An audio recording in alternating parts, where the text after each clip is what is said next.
Hi, Erik. I'm so glad you're on the Joshua Wilderness podcast. My name is Riley. I'm a current student here. I just have a few questions for you. It was funny, we were just talking about how when you walked in, I was like, I know this guy from somewhere. And I figured out it's because you're Isaac's dad, Yes. and Isaac worked this past summer. Yeah. But tell me more about yourself. Like, where are you from? What are you doing? And all the things. Isaac's dad is a good place to start because that is my claim to fame, increasingly, especially here at Hume and elsewhere, because he's just an amazing young man. I just love my son. I love all my kids. Isaac's worked here full time for the past 3 summers. He actually did Hume SoCal 2 summers ago, but yeah, he's a great kid.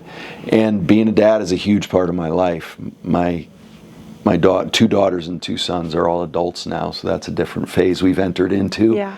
And my amazing wife Donna of 35 years is an amazing ministry partner, and I just adore her. And we love the ministry of Hume. We've been part of it since 2001, when for the first time we came up here.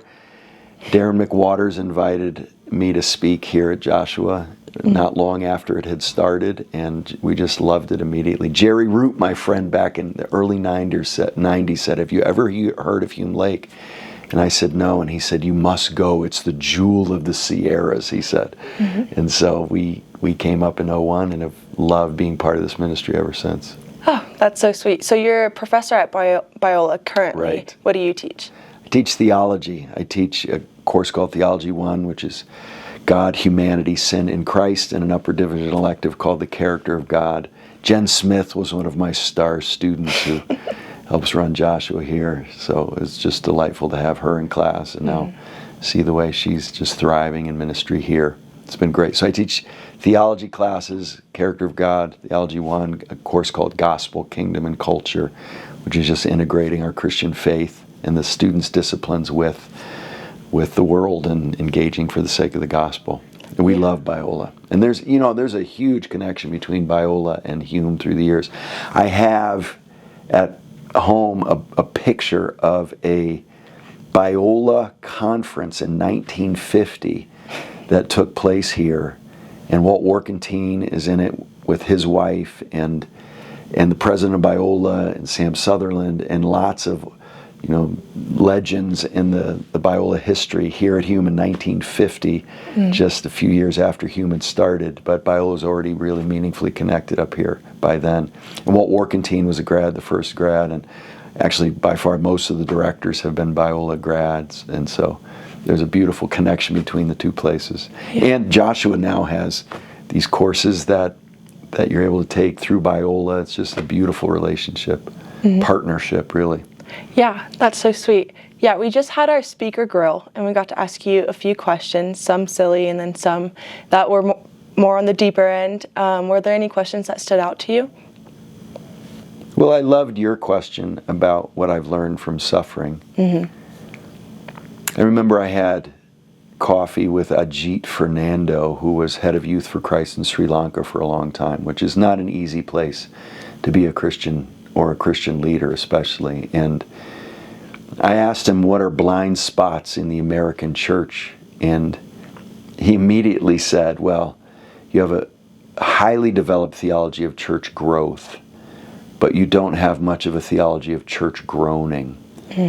And what he meant was, you don't tend to teach people to suffer well. You talk about the church and being a Christian in commercial sorts of ways, marketing sorts of ways, which doesn't emphasize how hard the Christian life can be. In some ways, life gets harder when you become a Christian. People need to know that.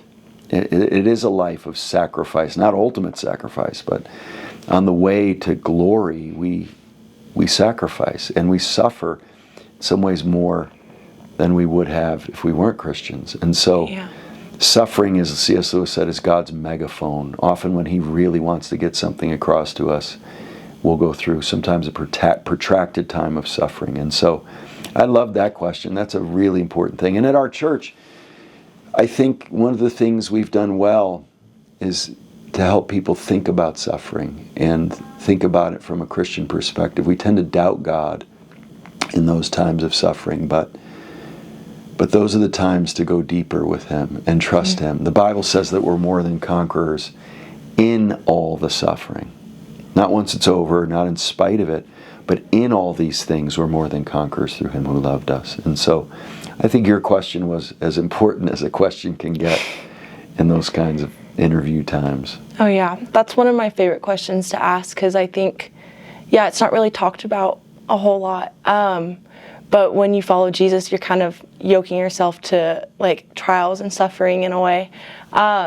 He's the man of sorrows. Yeah.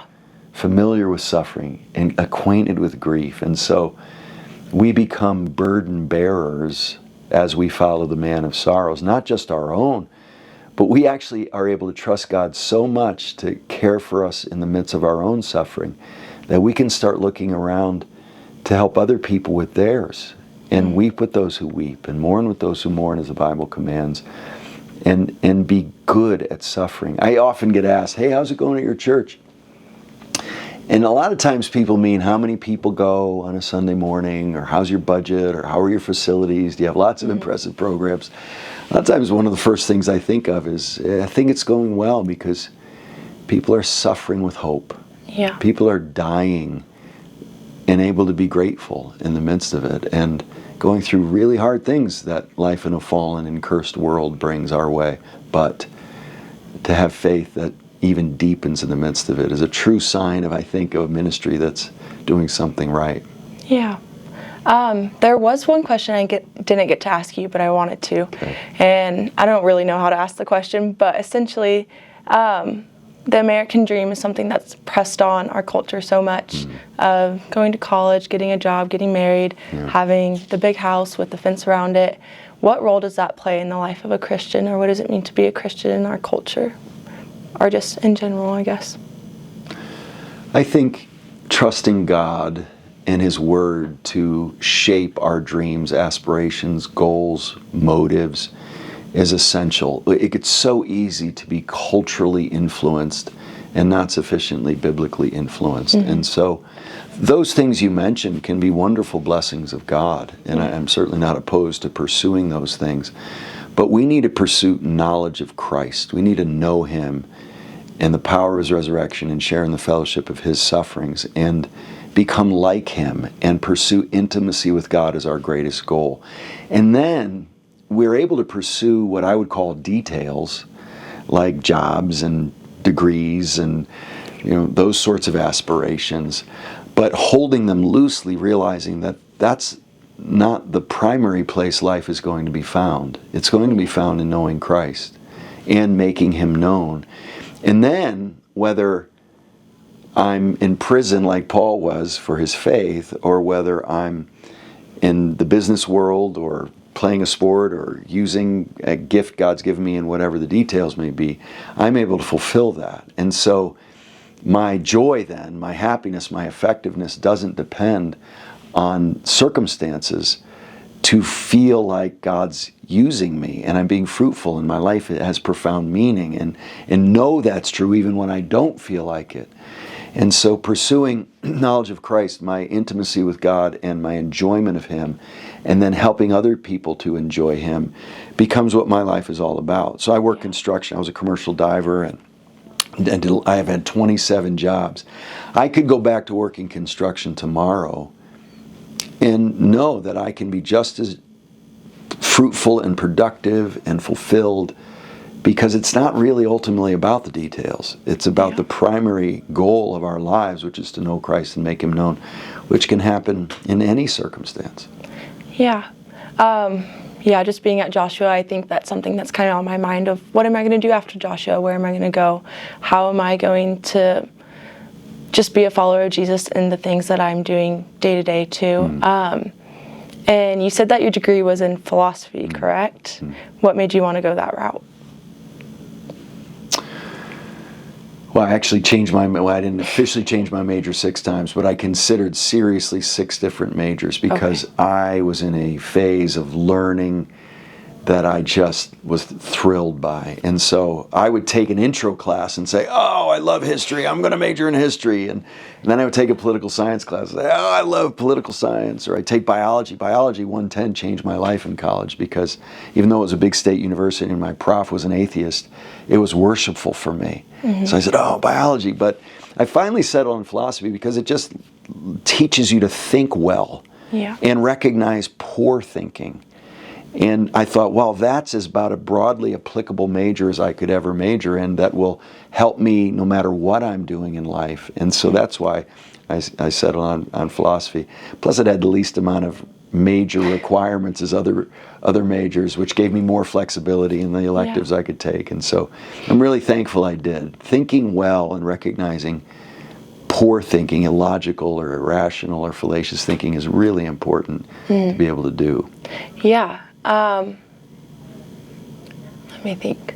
Let me just say, you're thinking, you're at such an exciting phase of your life, and you're concerned about where your life's heading and what it's all going to add up to.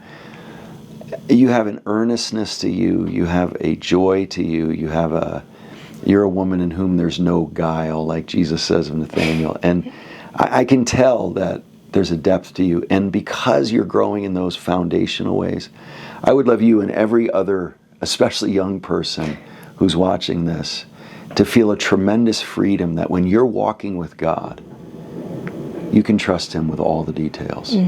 You don't need to obsess about what's next. What should I do with my life? What job should I have? What ministry should I have? What should I major in? Should I date? If I do, with whom? And what's my life going to look like? All those uncertainties can really be a burden. But to daily seek to know Jesus is incredibly freeing. My life has taken twists and turns I would have never chosen. I had no anticipation of. But looking back, I'm so grateful that He's been orchestrating my life in a way where He is doing something beautiful, even in the midst of ashes, even in the midst of suffering and disappointment. He's working, and we can trust Him in all of that. So to focus on the main thing should give us a freedom no matter what ends up being the pattern God has for our lives. We can rest in His goodness and His wisdom and His love for us, that He's as for you as He can possibly be. Yeah, that's really encouraging. Thank you for that. Just a couple things too. How long have you been speaking at Joshua, and why are you passionate about Joshua? So we've been here involved at Hume, starting with Joshua, in 2001, I think it was, and have been speaking here in all sorts of ways ever since. We love this ministry, and we love the leadership, and the staff has become near and dear to us, and so we have relationships with a lot of the staff, and it's amazing again how many students who have some sort of Hume experience are now at Biola and my students, and Joshua's even increased that. It's just glorious to meet a student and say, I trusted Christ when I was at high school ministry, when you preached at Ponderosa, and now they're in my class. Or my youth pastor was one of my students, or my senior pastor is one of your students, and that's why I'm here at Biola now. So it's just a really amazing phase of life to see the way God, again, not just orchestrates my life, but the ministry that we're able to have that translates into generations following Christ. Yeah. Oh, that's so cool. Something you said in class is that Joshua is a very good opportunity because it kind of takes away all the things that are distracting us, or the things that we have put on kind of essentially the thrones in our own life. What way do you see,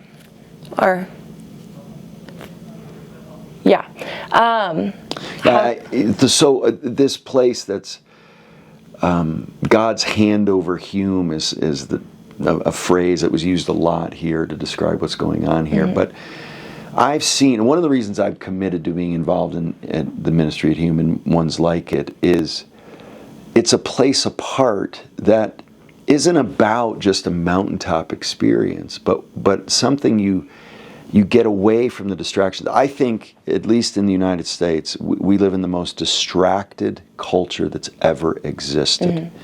Just to have a sustained thought to be reflective, to be contemplative, is incredibly hard. I read a great book on Becoming a Tech-Wise Family by Andy Crouch, and in the beginning he says, I'm not calling you to be Amish when it comes to technology, but almost Amish. And especially when the way people will think about you, if you just decide not to be constantly on a screen and constantly filling your mind with all these things that keep you from thinking about anything with depth and with sustained thought. I just read recently that the average high school student doesn't even read 5 books in her high school career. They read snippets of books, and the teachers is just acquiesced entirely to kids who don't have an attention span that can actually read a whole book. What kind of people will you produce if that's the case? I just read that a majority of teenagers checked almost constantly being on a screen when they're awake, and so it was never, sometimes, frequently, and almost always, almost constantly. And over 50% said, yeah, I'm almost always connected. You can't become a thoughtful person, a person of depth, a person who's paying attention to what God's doing. And so when you get taken away from all those things by this place and some of the rules, that people won't even come here because of some of those rules, because they're not up to the challenge. I just think it's a tremendous opportunity, not just for this 9-month experience, but to actually have a taste of life with so much fewer distractions that you actually then end up living that way far more than you would have otherwise for the rest of your life. That you don't always need input constantly, but you can actually hear the still small voice of God when He's speaking to you. I think He's speaking all the time. We just don't hear Him because we're filling our minds with everything else. And so I just love that you get an opportunity to be part of something like this, and hopefully set a pattern for the rest of your life where you have a quietness of soul, a tranquility in your soul, that even in the midst of chaos all around you, you can have a settledness of soul, a shalom in your soul, in your heart, that makes you able to help people because you're not caught up in the rat race with everybody else. Yeah. Well, you actually know Professor Jung because you work with her. She's brilliant. Yeah. We're taking her course right now, and one of the things we did was silence and solitude, and that was very eye-opening to me of why I have such a hard time sitting in silence. And so that's something like I love about Joshua, is just it removes all the distractions, and it brought me to a place where I actually have to face and be alone with God, which has been changing my life. Yeah, and women like Joanne are great examples of those who know these biblical ideas but have actually internalized them. She lives that way. She's a thoughtful, reflective person, and deep, and she's wise because she says no to lots of other things for better things that enable her to have a depth that makes her the kind of resource she is for people like me and her students and our faculty at Biola. So yeah, she's amazing. Well, yeah, I think that's all the time we have for today. Thank you so much for just sitting down and talking with me, and I'm so excited to learn more about what you're teaching this week. Thanks, Riley. You're delightful. This has been fun. Yeah.